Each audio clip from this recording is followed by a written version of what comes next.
A special welcome to Rita and Andy, Doctors Rita Dashwood and Andy McInnes. I wonder if I could invite you to say hello and maybe just tell us a little something about yourselves before we go on. I know, Andy, you're, for example, right in the middle of organising a major conference, as well as exhibitions and as well as webinars. Thanks, Jeff. Yes, hello, my name is Andy McInnes. I'm a reader in Romanticism at Edge Hill University, and Edge Hill is hosting the joint British Association of Romantic Studies North American Society for the Study of Romanticism conference on the theme of new Romanticisms this August. And I think we can drop a link to the registration in the chat. Hopefully Hannah still has that. And you're all welcome to come to as much of it as possible. It will also be online like this, but it's also an in-person sort of hybrid event. We're trying to please everyone, and hopefully we won't end up pleasing nobody. No, I should pass over to Rita for her to introduce herself. Hi everyone, my name is Rita Dashwood. I'm the postdoctoral research fellow in the Romantic Ridiculous project with Andy, which means that I get to have ridiculous in my title, which makes me very happy. And I'm an expert in 18th and 19th century literature, particularly Jane Austen. She's my absolute favorite. And besides working on this project, I'll be publishing my book on her very soon. So I'm also very excited about that and very excited to be here tonight. Well, very welcome to you both. I see we just passed 84 participants on the webinar, so that's really wonderful. Thank you, everyone. I'm going to hand over to Andy and Rita, who will talk us through ridiculous moments in Romanticism, in lives and in writings. And we're going to look at a couple of key things from the collection as we go through. We'll have a break about 8:15, and then we'll look at the exhibition that's been created more closely, and hear some of the responses perhaps from the students that are involved. We'd really like to hear from you in the audience too, because as we go through, I'm sure that there will be ridiculous romantic moments that come to your mind, and as they do, please put them in the chat as we go. As Andy and Rita said before, it would also help their research, and so so any thoughts that you might have, please do join. So before I hand over, just a couple of things I might, if I may, start off with you both. What do we mean by the term ridiculous in this context? I know we talk about ha-ha and we talk about peculiar, but when did it first strike you that there are ridiculous moments in Romanticism? What sparked this train of thought? I'm going to share my screen, and then we'll destroy the magic that you just came up with this question, because I've prepared sort of PowerPointy answers for it. So this is a sort of introductory slide with an image made by my friend Bob Nicholson, riffing on Caspar David Friedrich's famous "The Wanderer Above the Sea of Fog." And you can see a version of this in the exhibition that we'll talk about later. But just to think about Jeff's question about ridiculousness, I remember when I was a Callow undergrad and I wanted to put a line on my CV which read, like Lizzie Bennet, has a keen sense of the ridiculous, which I recently updated my staff profile to say. So my Callow undergraduate self would be very happy with me now. So I've always been interested in ridiculousness in some ways, but the idea that sort of, or the anecdote that kind of started to crystallize some of my thinking about doing ridiculousness as a sort of research project was finding out about a story about Coleridge on Broad Stand. So Samuel Taylor Coleridge, he lived from 1772 to 1834, and he's famous for being a poet. He was notorious in his lifetime for being more of a conversationalist than a published writer. He was also a lecturer, a journalist, a philosopher, an autobiographer, and a mountaineer. And it's the sort of mountaineer aspect of himself that I found really interesting. When in a letter to Sarah Hutchinson, his sort of unrequited love, from August 1802, he described his descent from Broad Stand, which sort of put him into a bit of a pickle. And I heard about this at a conference I put on a few years ago called Romanticism Takes to the Hills, and it was a keynote by Tim Fulford where he gave this as an example of the sort of ridiculousness as the flip side to the sublime, which I think sort of emphasizes bodily fragility, vulnerability, and laughter. And I was just going to take a moment to talk you through this as a sort of an indicative anecdote of ridiculousness. So here he is recounting sort of being stuck midway up a mountain. So I began to suspect that I ought not to go on, but then unfortunately, though I could with ease drop down a smooth rock 7 feet high, I could not climb it, so go on I must, and on I went. The next 3 drops were not half a foot, at least not a foot more than my own height, but every drop increased the palsy of my limbs. I shook all over, heaven knows without the least influence of fear, and now I had only 2 more to drop down. To return was impossible. But of these 2, the first was tremendous. It was twice my own height, and the ledge at the bottom was so exceedingly narrow that if I dropped down upon it, I must of necessity have fallen backwards and of course killed myself. My limbs were all in a tremble. I lay upon my back to rest myself and was beginning, according to my custom, so he does this often, to laugh at myself for a madman, when the sight of the crags above me on each side and the impetuous clouds just over them, posting so luridly and so rapidly northward, overawed me. I lay in a state of almost prophetic trance and delight, and blessed God aloud for the powers of reason and of the will, which remaining no danger can overpower us. So he has a sort of ridiculous moment on Broadstand where he realizes he can't go back up the mountain, and if he goes down it, he's gonna, you know, at least break his legs, if not kill himself. And he sort of lies down and laughs at himself. And then there's a reintroduction of the sublime. He sort of looks at the clouds and he blesses God, and he thinks that he's going to be protected. But as it continues, after a bit of a sublime moment, I think the ridiculousness reasserts itself. As I was looking at these rocks, I glanced my eye to my left and observed that the rock was rent from top to bottom. I measured the breadth of the rent and found that there was no danger of my being wedged in, so I put my knapsack round to my side and slipped down as between 2 walls without any danger or difficulty. The next drop brought me down on the ridge called the How. I hunted out my besom stick, which I had flung before me when I first came to the rocks, and wisely gave over all thoughts of ascending Doe Crag for now. For now the clouds were again coming in most tumultuously, so I began to descend, when I felt an odd sensation across my whole breast, not pain nor itching, and putting my hand on it, I found it all bumpy, and on looking saw the whole of my breast from my neck to my navel, which has been crossed out in the manuscript, and exactly all that my camel hair breast shield covers, filled with great red heat bumps, so thick that no hair could lie between them. They still remain, but are evidently less, and I have no doubt will wholly disappear in a few days. It was, however, a startling proof to me of the most violent exertions which I had made.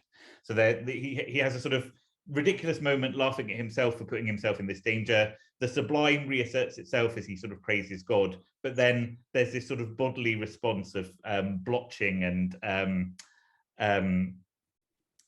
this odd sensation where I think sort of ridiculousness kind of comes back to haunt Coleridge. And as I sort of worked more on the project, I found Coleridge as someone who I might have began by thinking of him as ridiculous in a sort of mean way, but then I discovered that he sort of thought about the ridiculous seriously himself, and also in a way that I found more and more sympathetic, found himself ridiculous, which I think is a sort of really moving part of Coleridge's character, that he has these worries about himself that he can sometimes laugh at. And sometimes get distressed about, which I think is the double-edgedness of the ridiculous that I'm interested in. That's a great example, and as you say, it makes him very human, doesn't it? Yeah. The great thought, and then the very human with those physical descriptions. So that's kind of what we might say sparked your thought. I mean, without too much detail, could you tell us sort of what the project encompasses? Hopefully not too much ridiculous. So Jeff did give me notes, which was to sort of explain briefly what the ridiculous project is. So it's, as Jeff was saying, it's an Arts and Humanities Research Council funded project. And in essence, it asks this very sort of simple, but hopefully provocative question: is Romanticism ridiculous? And then through that big question, it has some sort of more specific sub interests in sort of key parts of the Romantic project. So what can we think about, how can we think about nature differently through thinking about ridiculousness? How can we think about society differently through a ridiculous lens? And how can we think about childhood and youth as sort of being involved in the ridiculous? And a key figure for the project is John Paul Richter, from 1763 to 1825, who was a German satirist, novelist, and aesthetician. And he argues that the ridiculous is a comic juxtaposition based on a misunderstanding, leading to new understandings or new perspectives. And he was someone who also inspired Coleridge. So Coleridge and Rita are kind of strangely twin, uncannily twinned brothers in the Romantic Ridiculous project, all the way through it, thinking about nature, society, and childhood. I think one of the examples that you mentioned to me about the comic juxtaposition based on a misunderstanding was when was it Wordsworth and Jones kind of lose each other crossing the Alps, and there's a kind of slight absurdity comes in there, isn't there? It's a sort of poetic version of that Coleridge moment where Coleridge finds himself ridiculous and tries to reassert the sublime, and ridiculousness undercuts him when Wordsworth is crossing the Alps and wants to mark the moment, and then gets told by a man that he encounters that he's already crossed the Alps. There's this sort of disappointment and misunderstanding that I think maybe Wordsworth didn't find comic, but which we can find comedic, and which I think leads him to want to reassert the sublime in a similar way to Coleridge, where he sort of imagines the Alps in his imagination. But that sort of toggling between sublimity and ridiculousness is something that I'm really interested in, and that might bring us on to thinking about Wordsworth as a ridiculous figure as well, if that's not heresy for Wordsworth Grasmere. Well, in the interests of balance, having had Coleridge, we should move on to Wordsworth. And our project started, didn't it, with Wordsworth Grasmere and yourselves, with Stephen Collins, perhaps our favourite Guardian cartoonist, who joined us with the group of students from the school in Lancashire.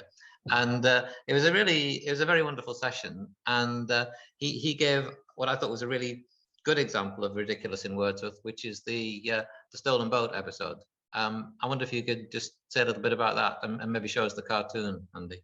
I did an introduction to Wordsworth in case you needed one, because you said, like, remember to always mention when they were alive and when they died and what they were. I gave him a very bald description of poet, but there's his Wikipedia-able information. But this is the brilliant cartoon that Stephen Collins made for us, and which he talked about to the students, didn't he? Mm-hmm. Yeah.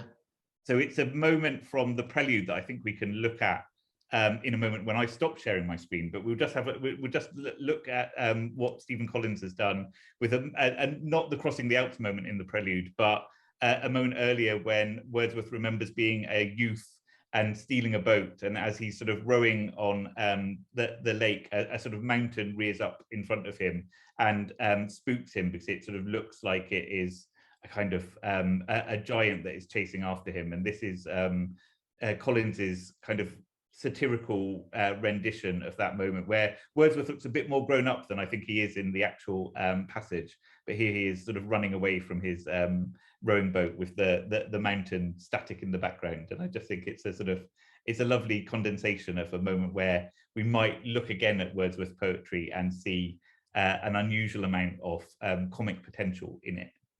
So yeah, we turn serious now for a moment. There we go. How more serious can you be than that? So there is on the screen the manuscript of the 1805 Prelude. This is in the hand of Mary Wordsworth. It's written in early 1806 in Dove Cottage, and she's kind of taking the lead from Dorothy, who's already, if you like, written what we might call the master copy, and Mary is making the backup copy, as it were, perhaps with Coleridge in mind. But there is Mary Wordsworth's beautiful handwriting, and you can maybe see, but I've got to turn this around a moment too, but I'm hoping that we can see somewhere here, when heaving through the water like a swan, when from behind that craggy steep till then the bound of the horizon, a huge cliff rose up between me and the stars, and still with measured motion like a living thing strode after me. So that's kind of the moment, isn't it, where he then turns and returns to the cabin by the willow tree, and then, according to Stephen Collins, he then sort of scarpers from the moment, and the incident proved a trouble to his dreams. But is there anything else you'd like to add to that, Andy or Rita, as we're looking at the manuscript? I think it's beautiful to look at the manuscript, and thank you so much for reading it aloud, because I was very nervous to be that my lack of handwriting reading ability was going to be revealed to all and sundry, but instead you managed very well to sort of bring that passage to life. And I think you were saying that you hadn't thought about this passage as ridiculous before, Jeff, but once you've sort of seen it, it kind of changes your sort of response to it a little bit, and it sort of adds in it adds in an element of the ridiculous to this to this famous passage from the Prelude. And I think it just gives us, like the Coleridge on Broad Stand anecdote made Coleridge seem human, I think that Wordsworth's ridiculousness can humanize him as well. I think that there's a way of, because the Prelude is such a sort of monumental text, there's a kind of built-in reverence that readers have when they approach the text, when I think it can loosen up our responses and give us a sort of new appreciation on and a new perspective on the poetry when we think about what it means to sort of find this passage funny. I agree. I think there can be like an unthinking acceptance. You know, this is a more questioning line, isn't it? And you know, I do see it in a very different light. But yeah, it's really special to see that, isn't it? And yeah. And with that, and taking us back to that moment with the students, which we'll come back to later on. I think at this point I'm going to turn off my camera, and I'm going to hand over to Rita and to yourself, Andy, to take us through till the break. And yeah, great. Thank you. It's wonderful. It is wonderful to see such beautiful handwriting. So there's that. Let's just all appreciate that the cartoon again after hearing Jeff's rendition of this moment. You can sort of see Stephen Collins having fun with that sublime moment and turning it towards the ridiculous. It's his panicked look for me. It's just so good. There we go. Hi everyone. So we're moving on to talking a little bit about Dorothy Wordsworth. Like Andy said, I have the Wikipedia dates there too. And I chose to describe her as author, poet, diarist. So maybe those are the first two are things we don't usually associate with Dorothy. But she was both of them in her own right too. And I should preface by saying that Dorothy poses more of a challenge, I would say, than Coleridge and her brother, because we have her diaries and her letters, but I wouldn't describe them exactly as ha-ha funny. So it's harder to find a kind of moment that is just hilarious in them. So the moment that I chose to focus on instead emphasizes more an idea of the ridiculous as vulnerability and shared laughter. So I'll read you a little bit from it. So it's a letter from Dorothy to Jane Pollard from 1793. And as you can see, they have it there at Wordsworth Grasmere, and she goes, "I have laid the particular scheme of happiness for each season. When I think of winter, I hasten to furnish our little parlor. I close the shutters, set out the tea table, brighten the fire. When our refreshment is ended, I produce our work, and William brings his book to our table and contributes at once to our instruction and amusement. And at intervals, we lay aside the book and each hazard our observations upon what has been read without the fear of ridicule or censure."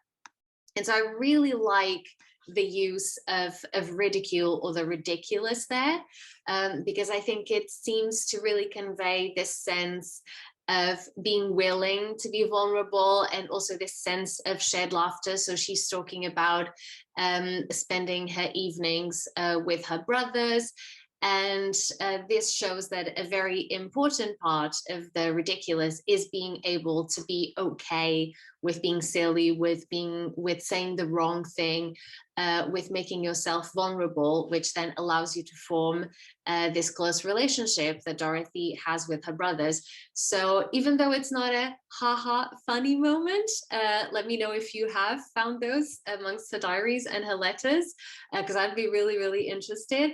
I thought it was a really lovely one that I think also expresses very well what we are going for with this project, which is this idea of collaboration and shared laughter. Also, like I've been trying to think about splitting hairs between ridicule and ridiculousness, and I think that ridicule is sort of is sometimes pointed outwards and can be sort of that mean-spirited gesture, whereas ridiculousness, I think, has it has sort of that potential as well, but it has a sort of more kind of inward-looking, rueful feeling of community and vulnerability. I think is that a lovely term that we've been thinking about in terms of ridiculousness as well. The ridiculousness, feeling ridiculous makes you feel vulnerable, but that vulnerability can lead to openness. And I think you can see that in Dorothy's sort of letters and her journals. Yeah, sort of absolutely. Really interestingly. Oh look, there's sort of favorite Dorothy moments in the chat, like when she's confronted by she's confronted by a cow. Oh, it's Hannah's sharing sort of moments where she sits in the field for half an hour free to pass a cow, and the cow just chews grass and stares her down. Oh, I love that. Okay, yes, a ha-ha funny moment. I love it. With an actual, with reference and everything from the Grasmere Journal, 18th of March. The cow looked at me and I looked at the cow, and whenever I stirred, the cow gave over eating. I was not very much tired, etc., etc. So the cow wins. Oh yay! In the Dorothy versus the cow. I think I would accept that as a delicious, ridiculous moment that we could sort of embrace Dorothy with. So that's the typed up version of it, in case you couldn't read Dorothy's handwriting, that she sort of famously apologized for throughout her life. And this connects, I think, quite nicely with a longer bit that I'd like us to read on Jane Austen. So this idea of vulnerability and shared laughter.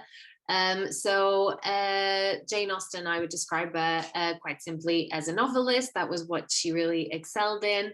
And I think she's a bit of an outlier when it comes to the Romantics, because we are so used to approaching her work from this humorous position. So just someone was talking to me yesterday about Pride and Prejudice and Zombies, for example. So we're very used to using her work and seeing the humorous side in it. And I think this is exactly what she would have wanted. She started by parodying famous books from her own period.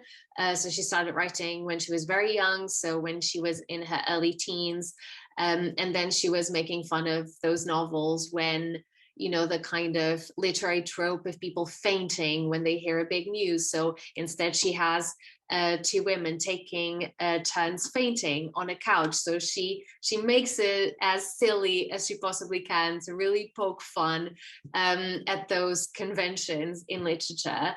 So I don't think she would mind it at all for us to be looking for the ridiculous side in her novels. And as Andy says, Pride and Prejudice is possibly the best one to go for this. As Andy said, he really likes that quote from Elizabeth Bennet's keen sense of the ridiculous, which is a way in which Austen describes her.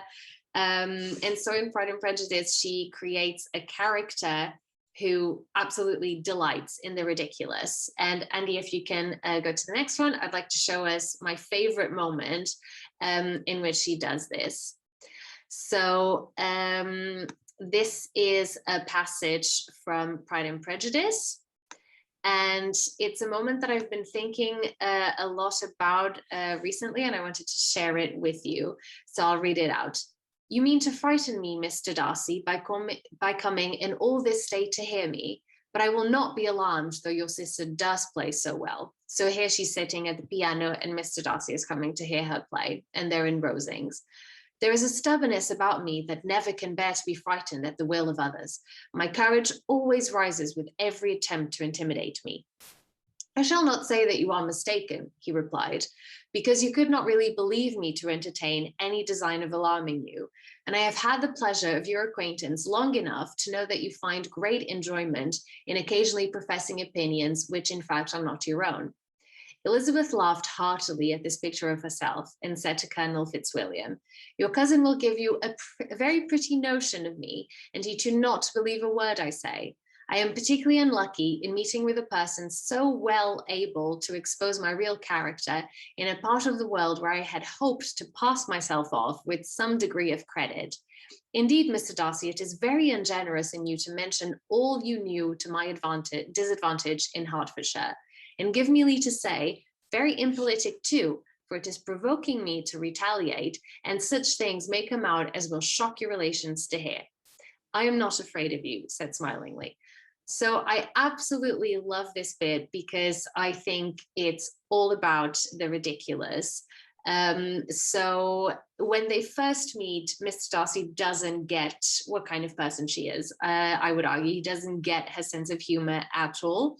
And he doesn't get how, for Elizabeth, this embracing of the ridiculous in yourself and in others is a way to get closer to other people. And as Darcy, someone who is so proud of his superior position in society, he sees laughter as, I would say, a dangerous equalizer. So if someone is laughing at you, then it's like they think they are as good as you, or maybe even better, because he sees it as a kind of attack. And so it takes him a while to realize that Elizabeth isn't trying to push him away with her humor. She is trying to bring people closer to her. And so I love this bit because I think it's the bit where he finally realizes this. So she's teasing him by saying, you mean to frighten me, Mr. Darcy, but I'm so brave that this is going to have no effect on me. So she's obviously exaggerating for comedic effect. And then when he replies, it's very different from what we've seen before of him. He is in on the joke. He realizes what she's doing. And he's saying, oh, I know that you don't mean what you're saying. You know, he is finally starting to get her humor. And makes her laugh in return. So it says Elizabeth laughed heartily at this picture of herself. And then when she starts provoking him and saying, well, if you're going to do this, then I'm going to reveal how you behaved badly as well. And at this point, he says, I'm not afraid of you. And he's smiling. So I really like this moment because he's starting to understand, as Andy said, her keen sense of the ridiculous. He's starting to understand her sense of humor. And this is, I think, a really nice bit where they come together.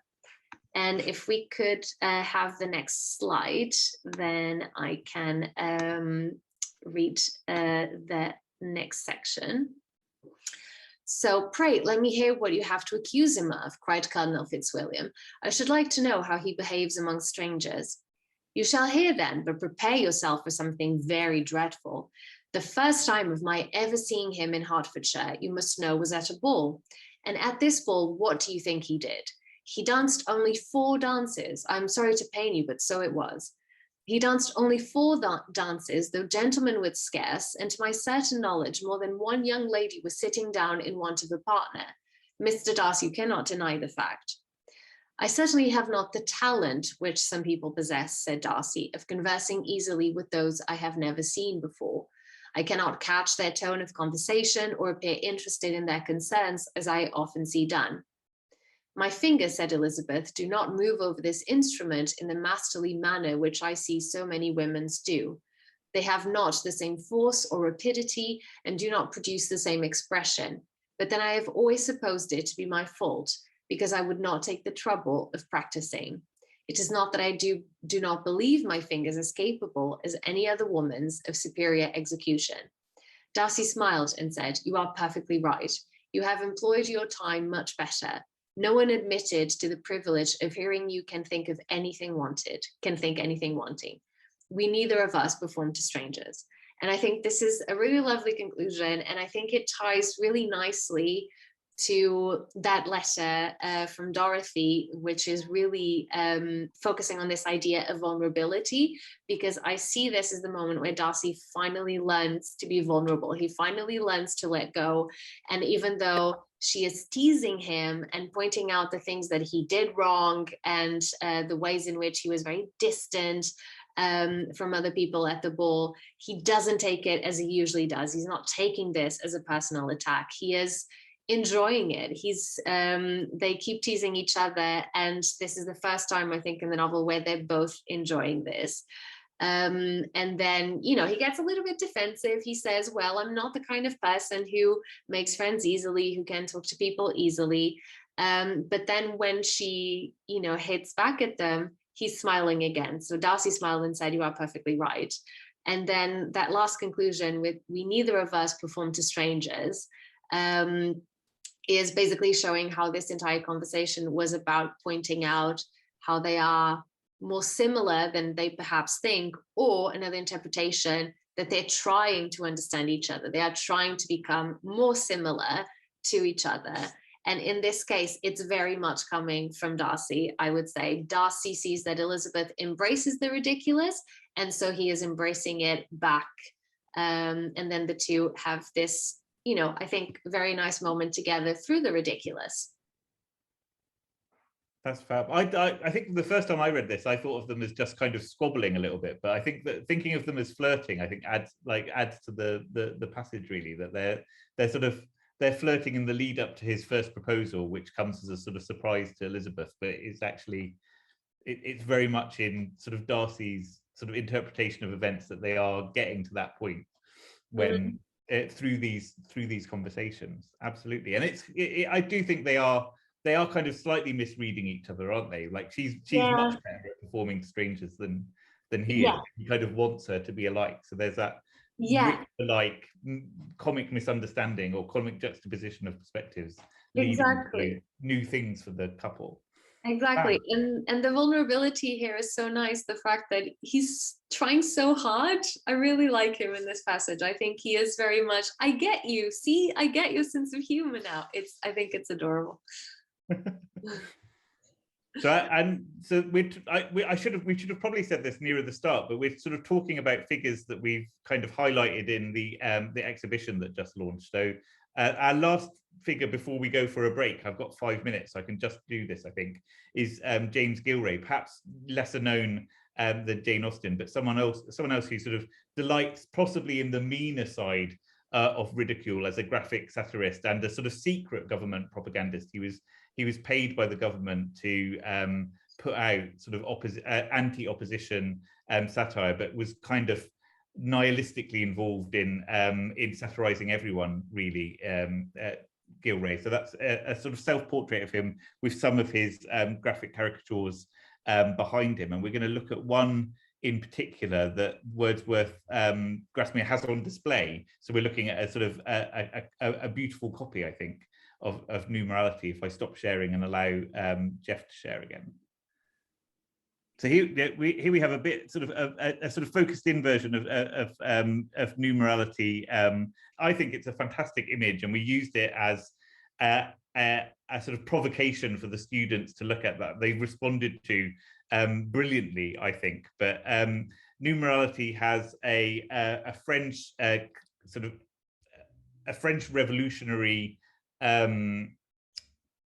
theologian or philosopher giving an imagined sermon to a crowd of British radicals and opposition leaders. So there's, if you can sort of, if you look at lots of Gilray's prints and prints from the time, you get to recognize people like Charles James Fox, who's on top of the Leviathan, just on the very edge of the left of the frame, doing that with a Liberty cap. There he's the first one there. The little anecdote that I was going to concentrate on was, if we sort of focus in on the two frogs in the center of the thing now, this is an image that sort of satirizes particular individuals who were sort of active in radical literary and cultural circles at the time. And these two frogs are shown to be holding up blank verse by Lloyd and Lamb. And they're sort of two golden frogs who are you're supposed to think that they are the writers, Charles Lamb and Charles Lloyd, who have written blank verse. Blank verse as an example of dangerously foreign poetry that's challenging the fabric of society. But when Godwin, another writer who I think is the donkey there, I think he's possibly the sort of weird little man on stilts next to the crocodile who represents, I've lost her name now, but they all represent living figures who've been transformed into these weird creatures. But when Godwin met Charles Lamb or Charles Lloyd, he sort of said, which frog are you? Which I thought was a lovely response, and sort of showed how radical writers who were being attacked in the sort of reactionary or conservative press for their sort of liberal views were able to turn that ridicule into a sort of self-ridiculing or self-ridiculing sort of reflection where they could enjoy the way that they were being depicted in the press, which I just thought was lovely, and gave a sort of a really interesting way about how Gilray was understood at the time by people that he was caricaturing, as well as by people who were sort of consuming the caricature. So the Romantic Ridiculous project is designed to culminate with two exhibitions. We were going to make it a traveling exhibition, which I'll talk about in a moment, but it turned out into two exhibitions. There's a little glimpse of the one at Windermere Jetty on your right, with some beautiful mice made by another illustrator called Sarah McIntyre. But the one to your left is a picture that I took on Monday when we were installing the exhibition. You can see Jane Austen in the corner there, and it goes all the way down to James Gilray in the far away one. And you can't see it, so you'll have to go to the museum to engage with it. But the students made this amazing goldfish bowl full of contemporary politicians, because they were inspired by James Gilray's attack on the radicals of the 1790s, to sort of put sort of people like Boris Johnson and Donald Trump and Priti Patel, and I think even Mark Zuckerberg and others, into this goldfish bowl, and sort of make a comment on the environmental and social damage that these sort of more conservative figures were doing to our civilization today, which I thought was really an incredible bit of business from the students. But you can see all sorts of beautiful images, like woven portraits of William and Dorothy together for the Dorothy Wordsworth exhibit. So they sort of overlay each other. And then further down, there's a record, there's a sort of a papier-mâché mountain, there's all sorts of stuff. But we'll find out more about that after a 5-minute break. We'll ease back gently into it. There's been a great question in the chat from Patrick about the relationship between the ridiculous and the Gothic, which I'll field that, and then I'll show off about the exhibition a little bit. There's a fantastic book by Avril Horner and Sue Losnick called Comic Gothic, which I've made a lot of use of, which sort of argues that comedy has always been part of the Gothic since its inception in sort of Horace Walpole's Castle of Otranto, which has this sort of Shakespearean sort of balance between sublimity and ridiculousness, and that sort of runs through Austen in something like Northanger Abbey, sort of all the way through to sort of 20th and 21st century examples, that there's a sort of an underside of sort of maybe uneasy, but also sometimes kind of full laughter that haunts the Gothic, and that sort of runs through it. At the moment, I'm working on a chapter which will hopefully see the light of day on the BBC sitcom Ghosts, and I'm kind of adopting Ghosts as an outpost of the Romantic Ridiculous, looking at two of the ghosts from the series who are kind of belong in a romantic century. So the black heiress Kitty, who's from the 18th century, and Thomas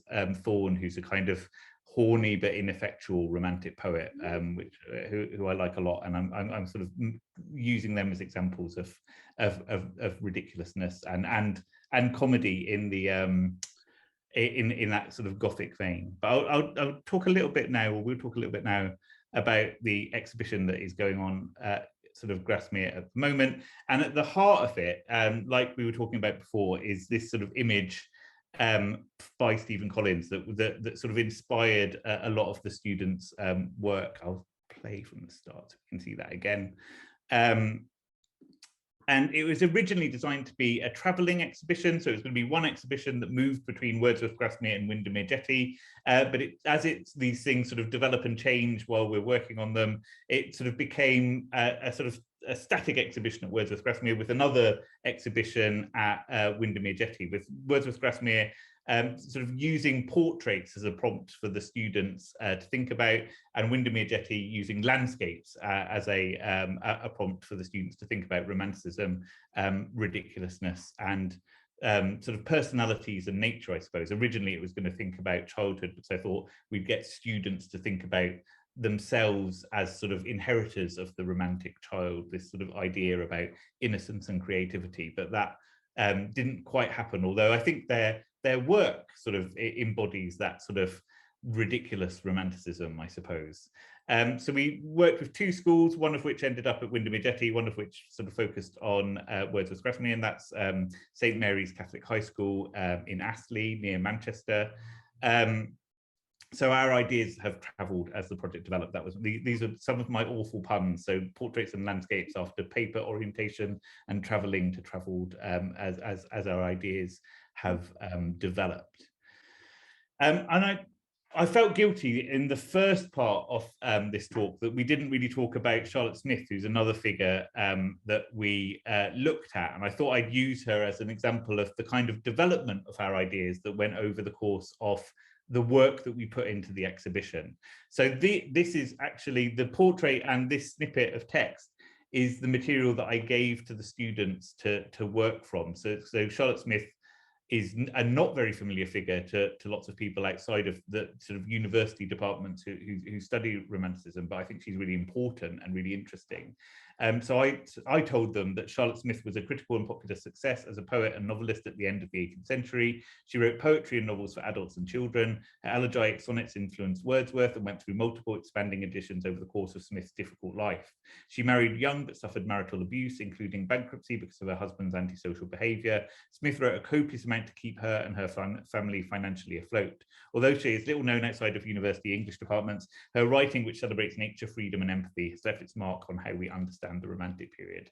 So thinking about Gothiciness, I think you could argue that Charlotte Smith is the sort of ghost that haunts our academic and popular understandings of the Romantic period, and that makes that portrait on the side there look a little bit ghostly once I've said that, maybe.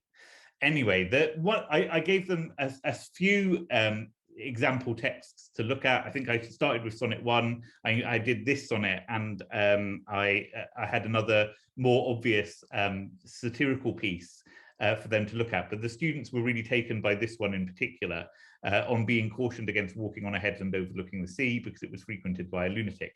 It's perhaps only my sense of humour that finds this remotely ridiculous. I think it's meant to be taken very seriously, but I'll read it out and we'll have a look at what the students did with it. Is there a solitary wretch who hies to the tall cliff with starting pace or slow, and measuring views with wild and hollow eyes its distance from the waves that chide below, who, as the sea-born gale with frequent sighs chills his cold bed upon the mountain turf, with hoarse half-uttered lamentation lies murmuring responses to the dashing surf? In moody sadness on the giddy brink, I see him more with envy than with fear. He has no nice felicities that shrink from giant horrors. Wildly wandering here, he seems, uncursed with reason, not to know the depth or the duration of his woe. So it's a sonnet which sort of encounters a lunatic, as she says, walking on the headland overlooking the sea.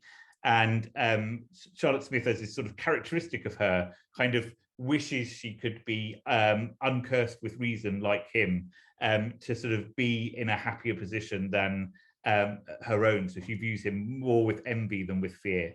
And one of the reasons why I look at this poem with a ridiculous yet sympathetic eye is that one of my students, the wonderful Joan Passy, who's now an AHRC New Generation thinker, I taught her when she was an undergraduate.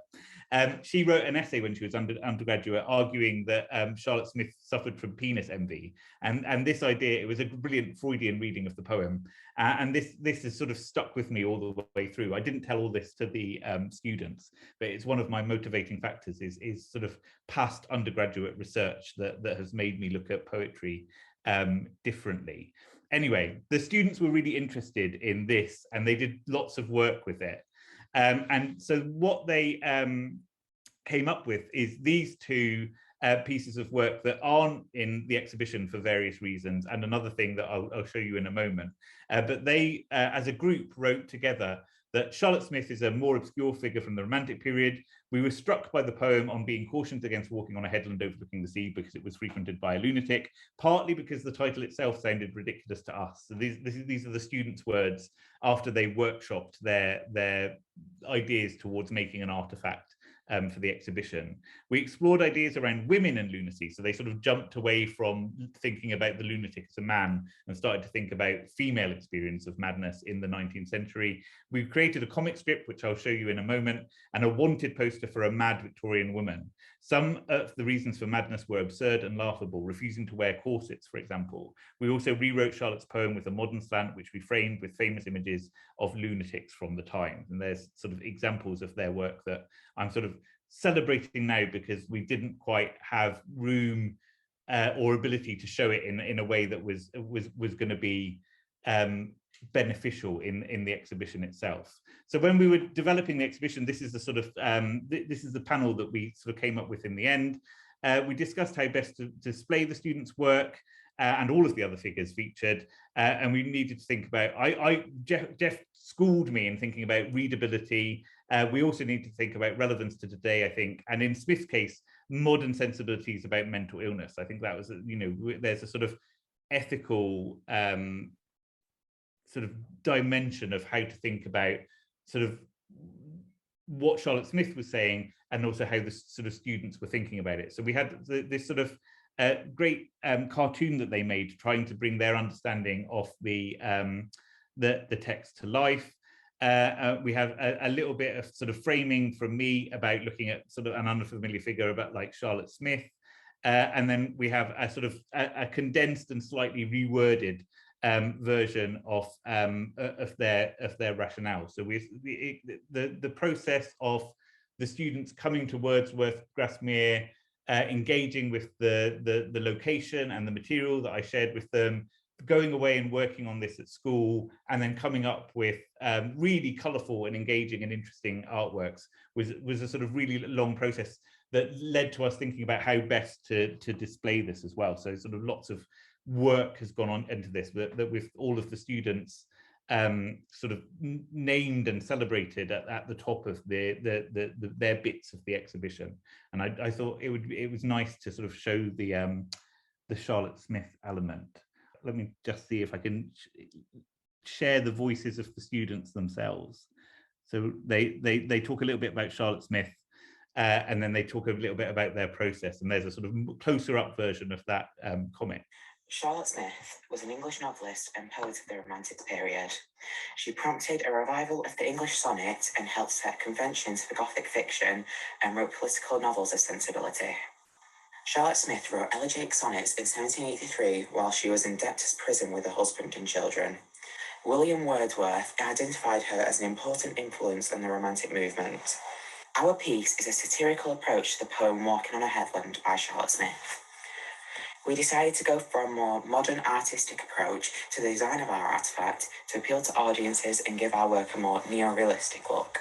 The eccentrics presented in the illustrative piece reflect the nature of modern audiences that may not be able to comprehend the complex language used throughout the original poem. We therefore made 3 pieces to provide a variety of visuals to the audience. We created a cardboard frame that consists of a modern comedic version of the Walking on the Headland poem by Charlotte Smith. We were inspired by accused lunatic women during the 16th century, which allowed us to reach a wider range of audience. Alongside this, we created a wanted poster that includes the same theme as the frame, except it focuses on the protagonist of the poem rather than different individuals. There we go. So that's the voice of the students themselves explaining a bit of their thinking behind things.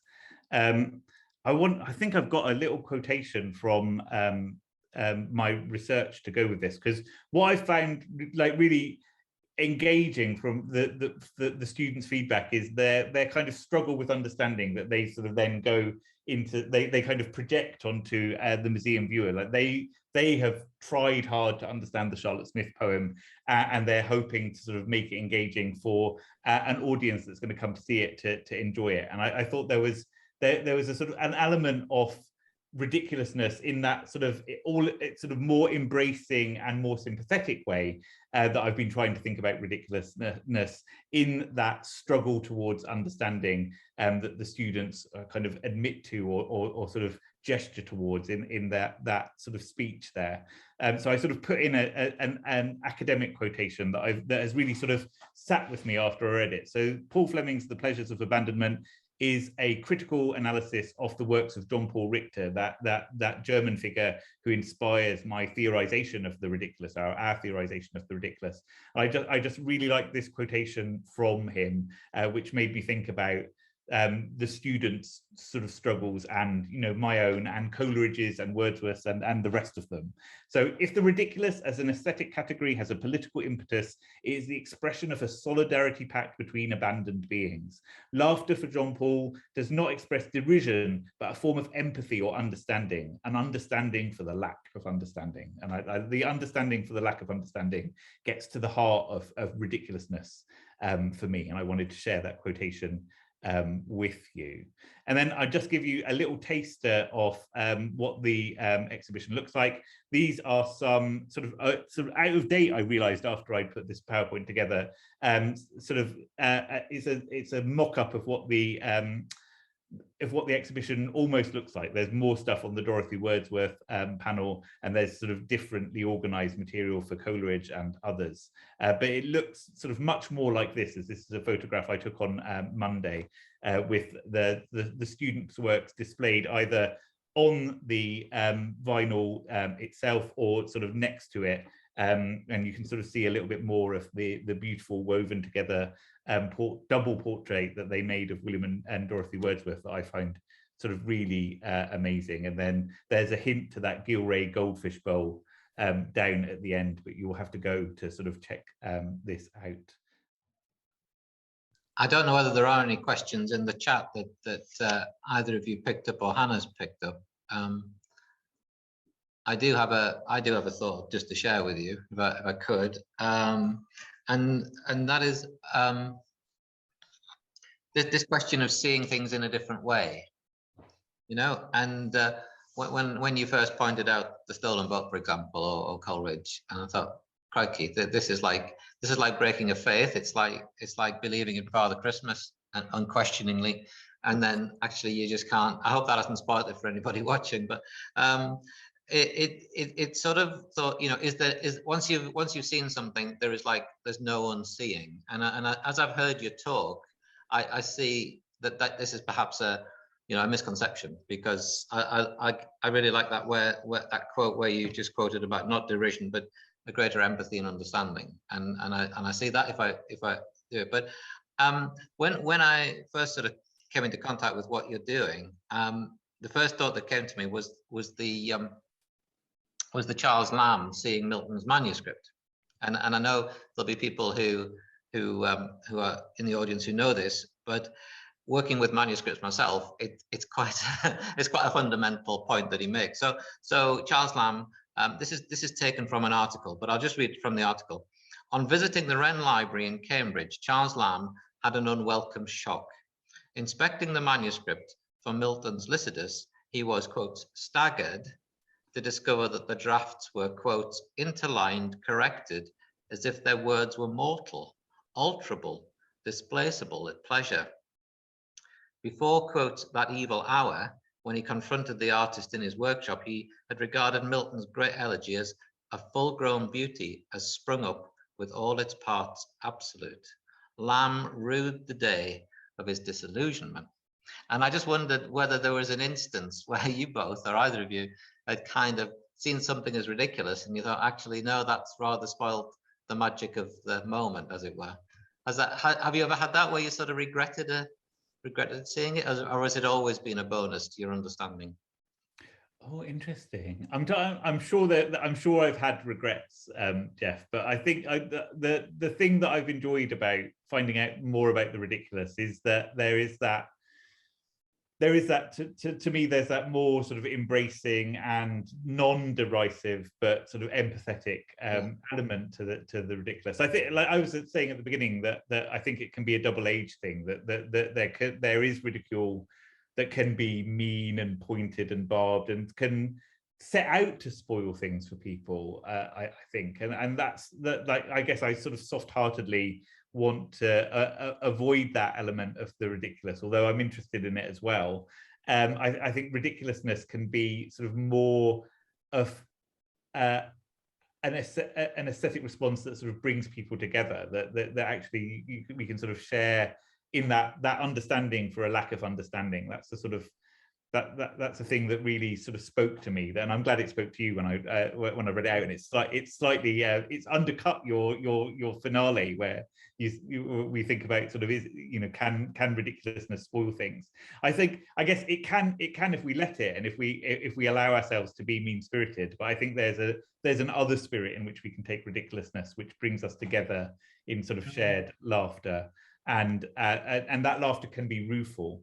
Like I love that your example is from Charles Lamb, because I think Charles Lamb is sort of easily embraceable in that sort of in my ridiculous project. I think he's someone who has such a nuanced sense of how and when to ridicule people. He's constantly poking fun at Coleridge and Wordsworth in his letters in a way that I find adorable. And I think that comes, for Charles Lamb, it comes from a position where he sees himself as ridiculous as well. That he places himself in that sort of society. He sort of positions himself as the ridiculous figure. I think he writes in one of his letters that there's a perfect man who can sort of talk philosophy with Coleridge, politics with somebody else, and nonsense with him.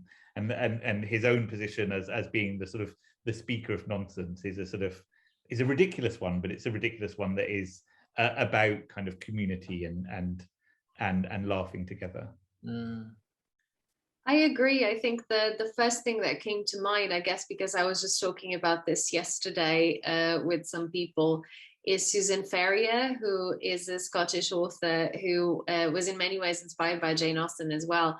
And I wrote an article about a novel she has.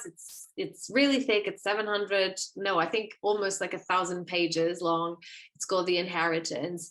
And I was just talking to someone yesterday who said, well, but I was, reading your summary of the plot of this, and this book just sounds, I think they might have even used the word ridiculous. The plot is so thin, it's so implausible. And I'm like, I'm a deep believer in enjoying things for their flaws as well as for the things that are genuinely done well. And I think The Inheritance continues to be one of my favorite novels. And even when someone points that out, it's like, yeah, but I mean, if I were to write it, if I were to rewrite it, I would change the ending, for example. I'm not going to say why. I'm not going to spoil it for people. I think you should genuinely go out and read it. But yeah, I think I enjoy Ferrier because she does go into that kind of ridiculous territory that Jane Austen was parodying at the beginning of her career, where, this family member just appears for no reason and reveals this big secret that now, shakes up the whole narrative, and it's insane, but I like it for that reason as well. So I think questions have flooded in both the chat and the Q&A. So there's a few that in the chat that we'll come back to, but I think the earliest one that I've seen timestamp wise is Christopher's on, does the author need to have a sarcastic tone / context for the ridiculousness to be intentional? I think that it's a really interesting question, and it links to what the first one that I actually saw, which was Adams on ridiculousness and form, where he says are certain meters, for example, more ridiculous than others, or is ridiculousness something that cuts across form? And I think sort of sarcasm is a kind of mood, I suppose, rather than a form, but they're sort of related questions in terms of, I guess, intentionality.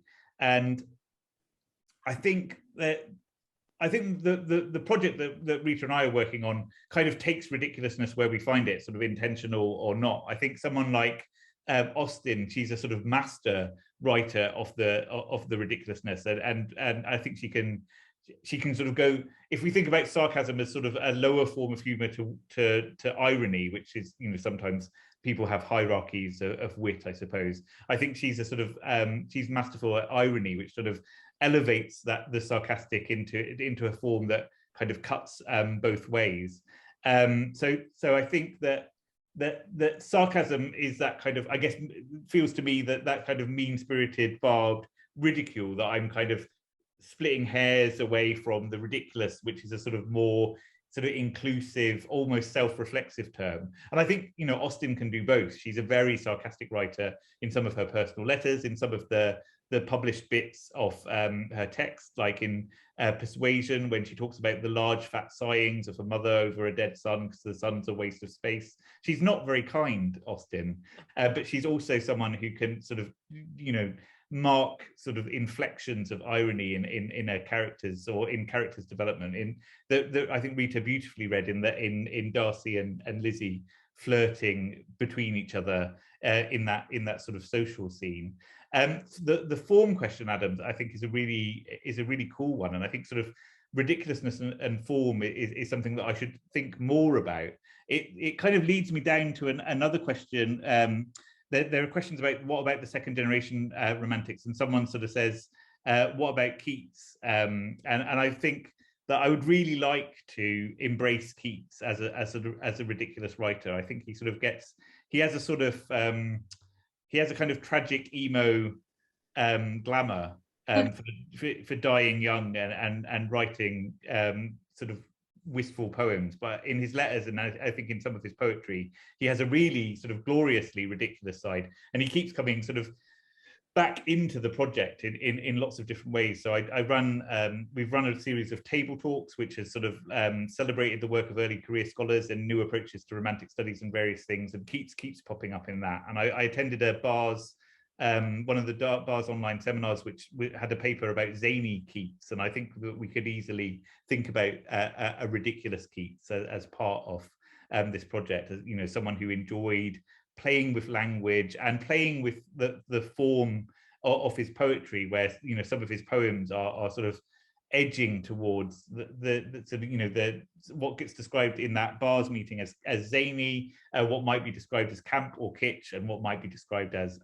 ridiculous. So there's certainly room for the second generation romantics. I think Molly Watson was at least in here for a while, and I still have Zastrozzi and St. Irving on my to read list, and I think that's, you know, Shelley delighting in a sort of adolescent ridiculousness in his Gothic writing that Molly, I think, very convincingly tracks across the rest of Shelley's writing as well, that he has this sort of oddness to him that is worth thinking about. So yeah, that's me covering some of those questions, but my chat says 9 new messages. Well, there's a question I would like not to miss, and the name's just gone off the screen, but the question is there a poem you all would consider the most ridiculous in terms of humour and human nature as a pointer to students? Ooh. I want to show my son, who's 13 and loves writing poetry. That's a good question. That is a really good question. I'm thinking that I'm desperately thinking about a good ridiculous poem. When I was up at Wordsworth Grasmere on Monday, I think Lex did a little recording with me where she was asking about you know, would Wordsworth feel hurt if I described him as ridiculous? She didn't ask that question, but it was something a little bit like that. And I was like, no, I think Wordsworth's strong enough to sort of take an attack from little old me. But I did talk about Wordsworth's own sense of ridiculousness and his own enjoyment in ridiculousness, which is sort of inspired by my reading of a wonderful book by Matthew Bevis called Wordsworth's Fun.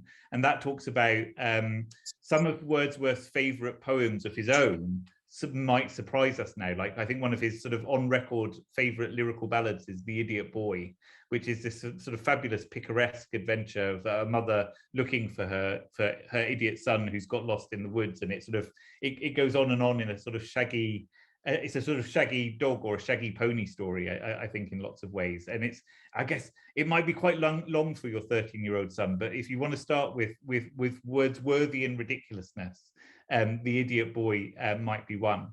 A meaner kind of Wordsworthian ridiculousness might be the thorn that I think got ridiculed at the time, with the pond that gets measured out in inches and feet. But that's the meaner ridicule that I've been trying to eschew all evening, coming out in me to say that there were poems that got made fun of at the time when they were published by Wordsworth, and attacked for being ridiculous.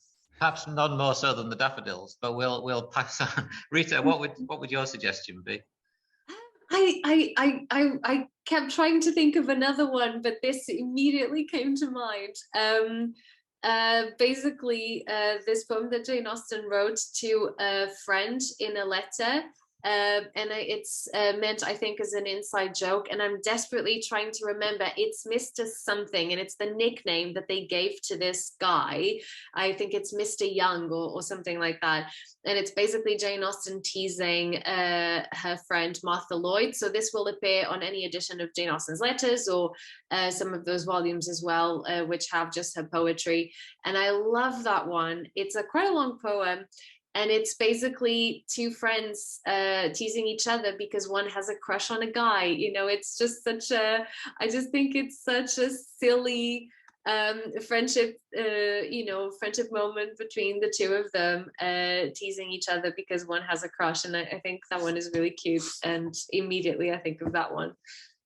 Well, seeing as you've kindly asked us all, I think I would put forward Coleridge, who in Dove Cottage upstairs is waiting for someone to leave downstairs so that he can then go and talk to William and Dorothy. And this unwanted guest, as it were, from Coleridge's point of view, can't leave because it's raining. And so Coleridge sits upstairs in the sitting room and he scribbles out a poem pleading with the rain to go away. He says, I'll never malign you again, I promise. If just this one day, please, dear rain, do go away. And so there's a kind of human nature which says, yeah, you can understand the frustration. I just want to go and talk to my friends, William and Dorothy, please go away. But at the same time, it's quite humorous, which says, pleading with the weather. Like, as thinking about the second generation question, because we've concentrated a lot on Wordsworth and Coleridge for good reason. But Byron is a great comic writer who sort of revels in ridiculousness. And there's fantastic anecdotes where his friends make him take out all the jokes from Childe Harold's Pilgrimage. There's a funny Childe Harold's Pilgrimage somewhere in kind of library heaven, waiting to be discovered. But Don Juan and Beppo and sort of other of his poems are like fabulous comic verses that he obviously, Don Juan just goes on and on and on until he dies, and he was obviously just having a rollicking time writing it, ridiculing everyone, ridiculing himself, and delighting in ridiculousness. So Byron is a great talk. I can't remember, the small beautiful books of poems that are hardback and have a sort of an abstract design on them. I want to say that they're the Everyman Library poems, but I'm not sure if they are. But that the Byron edition of the Everyman Library editions, if I've got the correct editions in mind, specifically says it's going to focus on Byron's comic writing, which gets sometimes neglected. So if you want to start with a romantic, ridiculous collection, maybe it's that Byron selected poems where they focus specifically on his funny stuff. We just had a question about letters. Can we think of anything, if I understand the question, I was reading it quickly, can we think of any ridiculous things in letters that we might refer to? Go on, Rita. So you mentioned, so Anna, thank you for your question. You mentioned Jane Austen describing being drunk, and you mentioned her talk about a hangover. I can think of another moment where she talks about, now that she's grown older, so now that she's considered to be, an old lady, she is delighted because, as she says, that means that when she goes to balls, for example, instead of, dancing around and whatever, she can just sit by the fire and, quote unquote, have as much wine as she wants. And I just love that moment, Jane Austen being, okay, yes, I'm older, I'm not going to dance now, so just let me be by my wine, getting drunk by the fire. And she's clearly so happy with the state of things that I love that letter. There's also a reference in the letter that William writes to Dorothy. Sorry to go back to Wordsworth again. When they're in the Alps, Wordsworth and Jones, and he writes back kind of saying, you know, look at your brother, look what he's achieving. He's walking, you know, 13 leagues a day kind of thing. So there's a slight boastfulness, but there's a lovely bit in it, which I wish I could just find, where he describes what he and Jones look like. And they're absolutely epitome, as it were, of Englishmen abroad, where they've got similar coats on. They're walking along, each with an oak stick, he said, and I think a bundle on their heads. And he said something like, you know, we attract not a little attention as we're walking through. Well, of course they would. But that's more humor maybe than ridiculousness, but it just strikes me as slightly ridiculous. I love that. That was a wonderful conversation at the end. Thank you everybody in the audience for joining in so much, so that we lost track of the time. Thank you. If there's any of the pupils and students from the school watching, that's been great. Thank you for that. And thank you, Hannah, as always, for keeping us right, for making it work and giving us such a warm welcome.